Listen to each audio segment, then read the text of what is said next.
एक बार गौतम बुद्ध वैशाली नगरी में धर्म प्रचार के लिए जा रहे थे। जब वे नगरी के बीचों बीच से गुजर रहे थे तो उन्होंने देखा कि कुछ सैनिक तेजी से भागती हुई एक लड़की का पीछा कर रहे हैं। वह डरी हुई लड़की एक कुएं के पास जाकर खड़ी हो गई। वह हाँफ रही थी और प्यासी भी थी।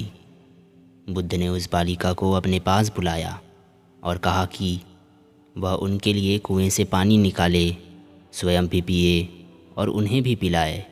इतनी देर में सैनिक भी वहां पहुंच गए। बुद्ध ने उन सैनिकों को अपने हाथ के संकेत से रुकने के लिए कहा। उनकी बात पर वह कन्या कुछ हिचकिचाती हुई बोली, महाराज, मैं एक अछूत कन्या हूँ। यदि मैं कुएं से पानी निकालती हूँ तो जल दूषित हो जाएगा।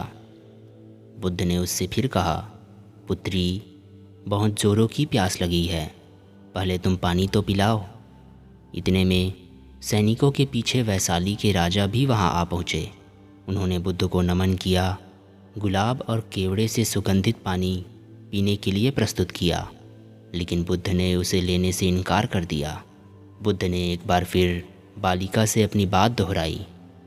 इस बार बालिका ने साहस बटोर कर कुएं से पानी निकालकर स्वयं भी पिया और गौतम बुद्ध को भी पिलाया।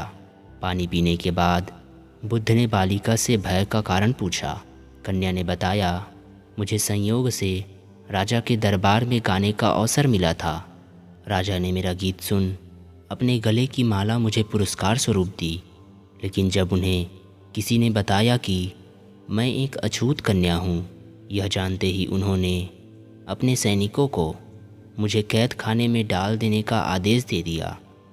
मैं किसी तरह उनसे बचकर यहाँ तक पहुँची ही थी कि आप मिल गए।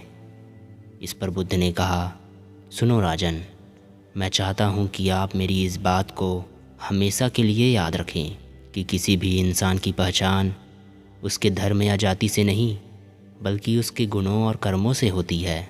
जिस बालिका के मधुर कंठ से निकले गीत का आपने आनंद उठाया, उन्हें पुरस्कार भी दिया, जिसके कार्य इतने अच्छे हैं, वह कभी अछूत हो ही नहीं सकती।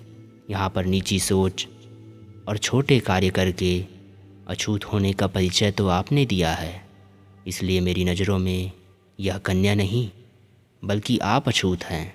वैशाली नरेश बुद्ध के सामने शर्मिंदा होने के अलावा और कर भी क्या सकते थे। उन्होंने बुद्ध से क्षमा मांगी और वहाँ से चले गए। दोस्तों, इस कहानी से हमें यह सीख मिलती है कि कोई भी इंसान अपने कार्यों और विचारों से बड़ा बनता है, अपने धर्म या जाति से नहीं।